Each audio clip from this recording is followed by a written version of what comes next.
الفشل العضلي مش احسن نظام تدريبي للزيادة العضلية. الفشل العضلي هو انك تكون بتتمرن وتوصل لاخر عدة مش قادر تطلع بيها. معظم الناس معتقدة ان الفشل العضلي هو احسن نظام تتمرن بيه واحسن نظام تدريبي للزيادة العضلية، وبيستندوا لثلاث نظريات مهمة جدا عايزك تركز معايا فيهم. اول نظرية هي الميكانيكال تنشن، والميكانيكال تنشن او التوتر الميكانيكي هو تجنيد الياف عضليه اكتر اثناء التمرين. عشان تعمل ماكسمايزنج للميكانيكال تنشن بتاعتك يبقى انت محتاج ان انت تجند الياف عضليه اكتر، وطول ما انت بتجند الياف عضليه اكتر معناه في ماسل جروث. ده ببساطه جدا وبسهوله وباختصار جدا عن الميكانيكال تنشن. تاني نظريه معايا واللي بيستندوا عليها ان الفشل العضلي هو افضل نظام تدريبي هو البروتين سينثيز، بمعنى انك لما بتوصل للفشل العضلي فبيحصل هنا تخليق للبروتين اكتر، فبيحصل زياده عضليه اكبر.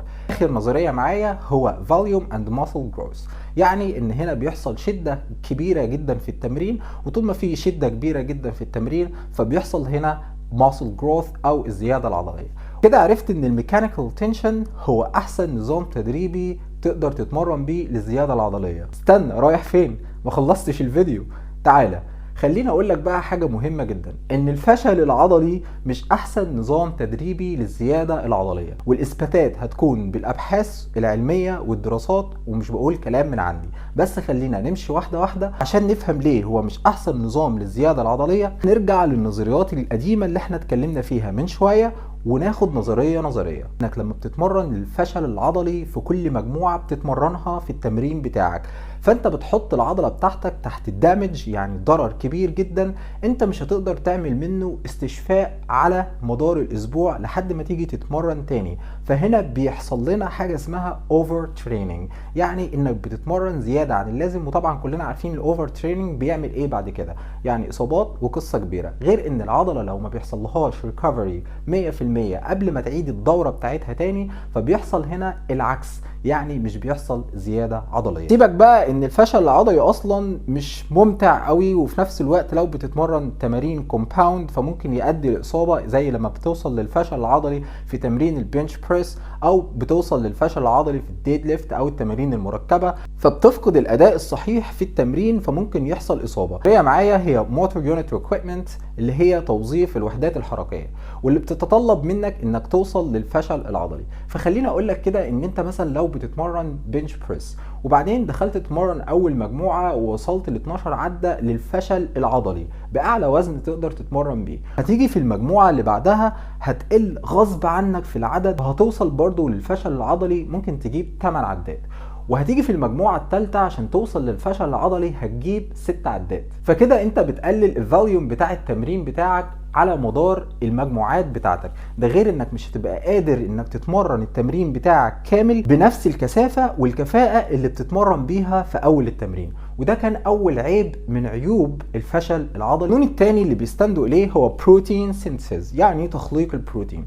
اثبتت الدراسات في دراسه 2012 بتقول ان انت لو اتمرنت قريب من الفشل العضلي وسبت عده او عدتين في التانك، ده قادر ان هو يعمل بروتين سينثيز زي ما بتوصل للفشل العضلي، ولكن ان انت هنا بتتجنب الكوست او بتتجنب التكلفه او الضرر اللي بيحصل من الفشل العضلي، وهو انك بتقدر تعمل ريكفري اسرع، وهو انك بتخلي التمرين بتاعك بنفس الكفاءه على مدار السيشن بتاعك كله. فهنا بتاخد الفايده وهي تخليق البروتين من غير ما تاخد الضرر الناتج من الفشل العضلي. القانون اللي بيستندوا اليه ان هو كان performing more volume، ان انت بتقدر تزود شدة التمرين. هنا العكس تماما، ما انت بتتمرن في بداية التمرين كل مجموعة بتوصل بيها للفشل العضلي، انت هنا بالعكس بتقلل الاداء بتاعك في المجاميع اللي بعد كده والتمارين اللي بعد كده، فبتخسر الفوليوم بتاعك او شدة التمرين بتاعك بيقل على مدار التمارين اللي انت بتتمرنها. وبكده هنا انت بتخسر مبدأ مهم جدا progressive overload principle، هو مبدأ التطور العضلي، انك تكسر عدة او عدتين او انك تزود الوزن بتاعك. فانت مش هتقدر تعمل الكلام ده لان انت بتوصل للفتيج في كل تمرينه بتتمرنها، فبيؤدي الى تقليل الحجم بتاعك، فهنا بيحصل العكس مش الصح. انت كده يا كوتش لخبطت معلوماتي وخلتني مشتت، هل ان انا اتمرن للفتيج ولا اتمرن ازاي؟ لو انت بتتمرن بنش بريس وهتتمرن في البار بنش بريس هتجيب 12 عده، والعده ال 12 دي هتكون الفشل العضلي بتاعك. فانت المفروض انك تسيب عده ل3 عدات في التانك، وتخلي العده وال3 عدات في التانك دول طاقه محتبسه ليك انك تقدر تتمرن بيهم في المجموعه اللي بعد كده وتجيب 8 عدات، يعني توزع الجهد بتاعك وما توصلش للفشل العضلي.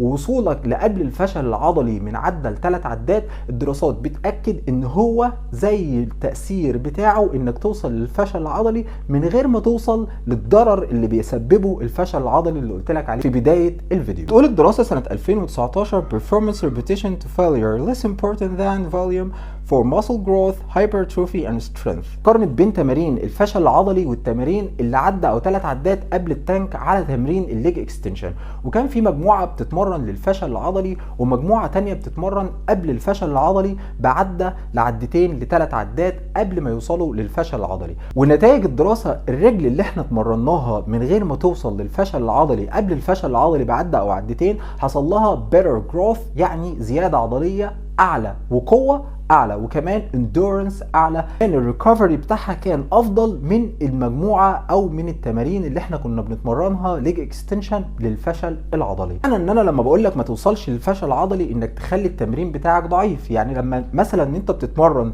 بايسبس كيرل وهتجيب 10 عدات والعده ال 12 هي الفشل العضلي، فانت جبت 10 عدات، لو انت جبت 6 عدات يبقى انت كده بتتدلع مش بتتمرن.